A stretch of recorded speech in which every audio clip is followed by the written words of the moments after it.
Good day, everyone, and welcome to another edition of Inside the Locker Room. My name is Brian Grissom, and I'm live and in color from the Media Center here at Cleveland State Community College. And I'm joined today by Coach Mike Policastro, the man of many hats. He is also the longtime athletic director and baseball coach here at Cleveland State. Mike, I appreciate you joining us today. Let's talk a little baseball this morning. Hey, Brian. Good morning. Good deal. Let's just start with a general question and get folks caught up. You know, we're already a few games into the season here. As the season comes on quick in college, and you have to get things going. Tell us a little bit how just briefly how the fall practices went and how things went up until we start the season. Well, fall practice went really good. We had a really good fall semester. We had 8 weeks on the field of actual practice and games, and our fall is designed to have our guys just start getting in the routine of what the spring season is going to be like. So, you know, after the fall, we felt like we had a pretty good nucleus of guys coming in. Our freshmen came in and did a good job. Our returning players came in and did a good job.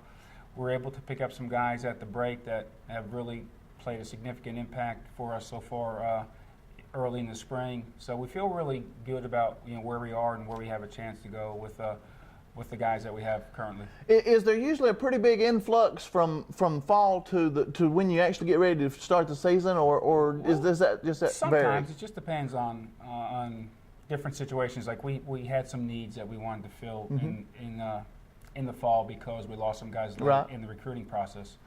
So we wanted to bring some outfielders in because we need a little bit of outfield depth. We felt good about our pitching. We felt good about our infield play. We felt good about our catching. So outfield was one of the needs we had. We had some guys hurt in the fall that really hampered their development. So we felt like we had to bring some guys in, and we were fortunate. We brought 4 guys in. Right.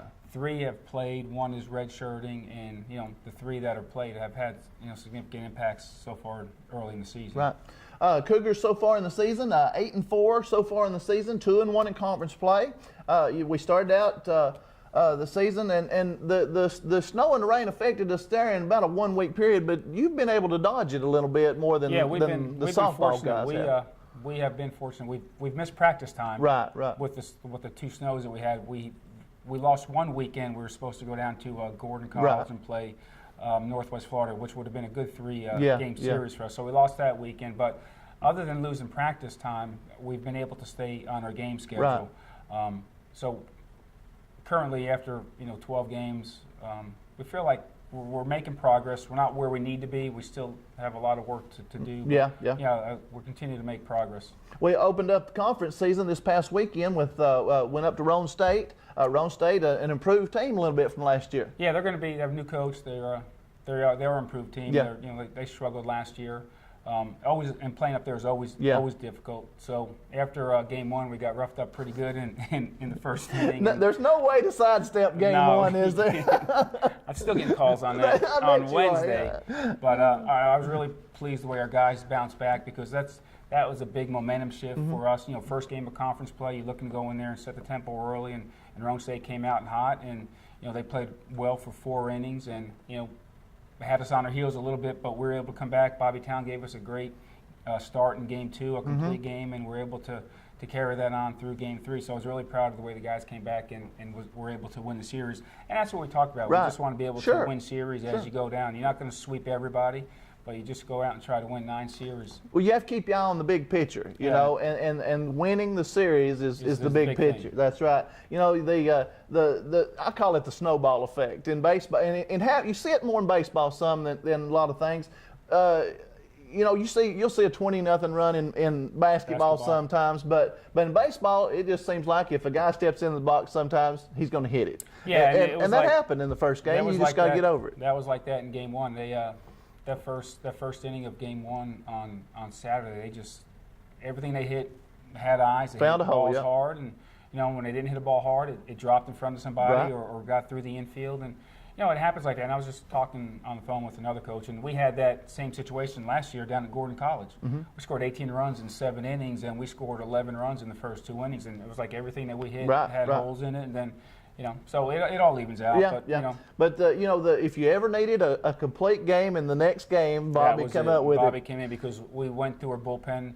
I think we had to have 3 pitchers get through the first inning of game 1. So right there, you hate to have that because you have a 9-inning game and a 7-inning game following that, and you don't want to bury your bullpen in the first game of the series. So, yeah, Bobby came up really big for us, and Josh threw well in 6 innings, and bullpen finished up game 2. And it doesn't matter if it's 17-2 or 1-0, it's still one game. Still one game. And that's what you have to tell the team. Now does I know it affects, as a player back in my day, it affected you when you got beat like and that. that's like, we talked after game 1 and said, listen, they have momentum right now. It's up to us to be able to stop momentum. And, it was really critical that we get some zeros early, and Bobby gave that to us. And, it was 0-0 going into the 4th inning before we were able to bust open game 2. But if Rome State would have scored 1, 2, 3, 4 runs early in the game, it would have been really difficult. Because again, once that momentum gets away from you, it's hard to get back. Yep. And then we take the 3rd game on Sunday for a 2 out of 3 sweep in that not a sweep, but 2 out of 3 in the series. And so now we're 2-1 conference play. That's just fine dandy where we want to be. Let's talk about a roster just a little bit. Sure. Go down the roster a little bit, and you can just start where you want to. I always start with pitching. Pitching is the name of the game. Yeah. Pitching's really got a young staff. Keegan Frederick has been redshirt freshman last year. He's been really throwing well for us. Bobby Town, sophomore Bobby, had a good year for us and has been our game 2. Local boy, yeah. Yeah, and Walker Valley. Josh Morgan has been our game 3 starter, and he redshirted last year. Right. So, although we have some older guys, some sophomore guys, some redshirt guys, really don't have a lot of game experience. Right. Bobby has game experience because he pitched last year.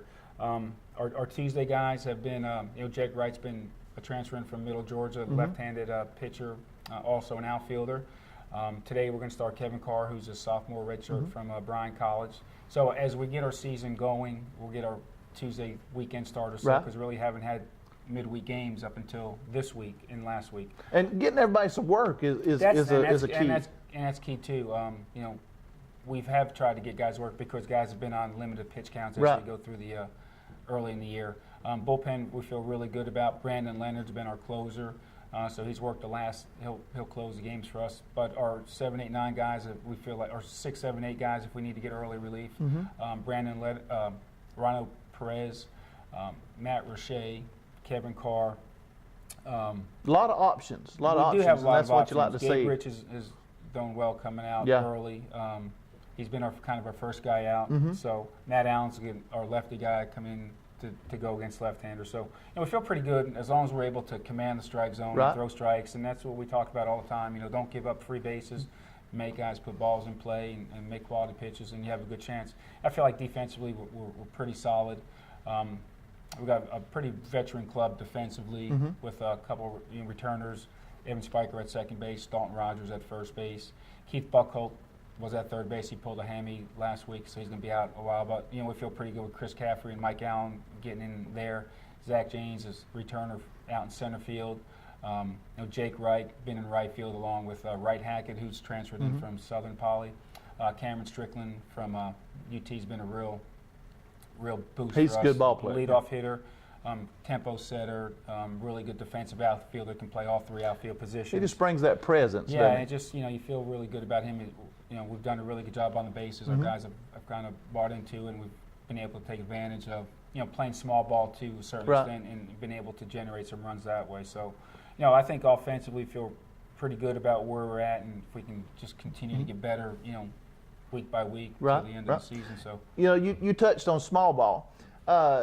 A few years back, they changed the bats. And there were that took the big boppers just about out of the ball game. Yeah, I mean, it's like you had to rethink, didn't you? Yeah, you used to look at trying to hit 20 to 30 home runs. Yeah. Now you're trying to hit 80 to 90 doubles a year. Right. Because that's where your power's coming from. And if you hit, I think we hit probably 12, 15 home runs last year, which is down compared to where it was previous year. So yeah, you want guys who can run the bases. It's more about execution, hitting offensively. It's back to the fundamentals. Yeah, getting runners in scoring position and getting them in any way you can, and just doing the best you can by having a consistent offense, 1 through 9. Because you're not going to get that 3-run homer you're not going to sit and wait for that 3-run homer. You may get it, but it's not a part of your game. You can't depend on it. Even at our park, that place, and our park is small, but it doesn't play small. Right. So yeah, you want guys who are good hitters that can play the game. Yeah. Let's talk a little bit about now. You touched on your infielders, outfielders. You got a lot of pieces that now that you can mix and match out there. Catching, we have 3 guys I feel really good about. Anthony Hunt, who transferred in from University of Cincinnati. He was a redshirt. Jared Davis, who was a redshirt sophomore who's been here. This is his third year now. Gives us, he's starting to swing it up from the left side. And then Cole Baxley is our, kind of go-to guy if we need some late inning defensive replacement, or we have to make a move on the bases or something. That's the difference too with guys coming in from high school. We play rules or major league rules where you can't re-enter. Right. So it's once you make a substitution change, and you got to use your entire roster. And I think it helps with everybody on our roster. Sure. So they know at some point they're going to get. Everybody's got to be ready. Everybody's got to be ready. Jansen Roberson's playing shortstop. Came in as a freshman, and has done a good job so far. Brock Johnson's a returner. Clay Hetland's a backup infielder. Chase Moore. So we got a lot of tools. We got a lot of pieces that we could use if we need to get guys in. Now you mentioned Keith Buckhalt. Now he's a big man at third base. How long is he going to be out? Well, he's he had a pulled hamstring last week. That's a number 3 hitter, hitting 340 for us. He's one of our clutch hitters. He's been really good so far this year. And hopefully it's just you don't ever know what hamstring he can. Well, that's he can the truth. feel good, and then you get back out there, and then first time you turn it loose to first base. Yeah. We're going to be cautious with him because it's still early in the year, but a lot's going to depend on how he feels and how his rehab comes. Good mix of sophomores and incoming freshmen. You always look for your leadership as you go along, and who is kind of taking the reins. Yeah, I got a really good group.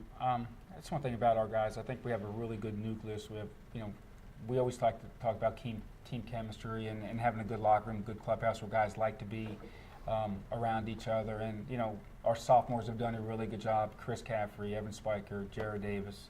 The guys that have been here, Zach, they're all kind of, they know what it takes to play at this level. Keith, so they try to lead by example in what we do every day, the way we handle every day. I mean, Michael and Matt Allen have done a really good job. Michael Allen's an infielder, Matt, but those guys are vocal guys, and they kind of get things going. So keep it light, but get things going too. You got to go to work. But team chemistry can make or break a team. Yeah, it really does. And you've been in this long enough to see it both ways. I'm sure. We talked about it yesterday. It's just like as you get through the season, and playing time is what playing time is. Ups and downs. Ups and downs, and guys are going good, guys are going bad. You still have to maintain good team chemistry. You can't get discouraged if you're not playing, and got to try to help your buddy up. You got to be a good teammate. If you're not playing that day, you got to be that guy in the dugout that keeps guys up and keeps guys in games. So, it's a long season. I mean, it's 3 months. It's a grind. It's 56 games. It's 5 games a week. So, there's ample opportunities for people throughout the course of the year. You just have to be ready when your number gets punched. Talk about just a little bit about the transition. Sometimes people don't realize how big of a transition it is from going high school ball to college ball. Yeah, it really is, and guys don't realize it until they actually get into it. Absolutely. You think you do till you get there. You think you do because everybody plays high school, everybody plays summer ball, but our level is a really competitive level. The speed of the game is a lot different, and the only way you know it is when you're in it. And in it means in it this time of the year. You can go through your fall and you can put guys in those situations, but until you're actually in it on a Friday or a Saturday or a Tuesday midweek, I mean, you don't really understand what it is until you understand that learning curve. Right. And the speed of the game, the way the pitchers attack hitters, and the different things college teams do as opposed to high school, because college teams have all year to work on it. High schools have 3 weeks to work on it. So, they're at a little bit of disadvantage, but, it takes a while. And our guys get better as the year goes on. They get better from freshmen to sophomore. And that's what you want to see. And that's what you want to see. You don't want to see guys staying the same. Right. You want to see guys being able to get better and move on and put themselves in a position to move on for next year. Good deal. One last thing. Explain to me how we're doing the tournament this year. Okay, the tournament, we have the tournament's gone through a little bit of a evolution because our school calendar has changed. Right. Graduation is a week later, which took the 8-team tournament away from baseball and softball. This year, we're doing a 2-weekend tournament. Our season ends this year on April 19th, the regular season. Oh, really? Which is Easter weekend. So the first weekend will be a 3-game tournament. Teams 1 through 5 will host 6 through 10. 1 versus 10, 2 versus 9. And the lower seeds will travel. Lower seeds will travel for a 3-game series. Right. Just like we do a regular season. And then the 5 winners will go to the region tournament, which will be the following weekend, and you'll have a double elimination tournament. So that's going to be the old region tournament. So instead of being 8-team tournament. Now it's Right. going to be a Okay, a well, now 5-team that's, I tournament. think, how do you feel about that format? I like it as opposed to just taking the top 4 Yeah. teams like we did last year. I don't think You know, we anybody missed- liked it yeah, last and year. we missed that by a game Yeah, last year. right. So, our league is too good just to take 4 teams. I mean, you want, because there's teams that come through that tournament that get hot at the end of the year that Exactly. you want to have a chance to continue to play. And that was Columbia last year. They struggled all year long. They swept us the last weekend. They beat Chattanooga the weekend before, and then they went on to win the tournament, and they went on to the district tournament. Yeah, So and that's a prime example of why everybody needs a shot. Exactly right. And 'Cause if they lose one more game, they're out of it, and we're in it. Sure. So, that's the way the season goes. All right, good deal. Let's see, we Got a home weekend series this week That's against what I was Jackson. about to say. Yes, baseball's a little different than basketball. Do you do as much scouting as No. I didn't think you had a chance to. The only thing you scout know a is little bit about guys from last year. Right. And tendencies just from playing teams. Right. But in terms of personnel, and you don't get that good of a look because you get a 3-game look at them Right, the exactly. year before. So you don't really know anything about anybody. Just have an idea of what Mm-hmm. guys can do, or guys that you want to stay away from, or who what's this guy's out pitch here. Let's stay away from this hitter. This is the guy that can beat us. So that's what scouting is. You usually in find out baseball. about the hitter a little too late. Yeah, and you can go. We always go off their. We'll get their we'll get their stats and see who's hot for them, who's a runner for them. Who's doing what offensively, who's doing what on the mound, and who kind of match up that way. There's a whole lot goes into it. Yeah, there's a lot more than just showing up on Friday at 2 o'clock. So. Yep, good deal. Well, all right, Mike. Thanks, Brian. That'll Appreciate just about take care of it. Thanks so much for joining in this edition of the Inside the Locker Room. My name is Brian Grissom. Good night and God bless everybody.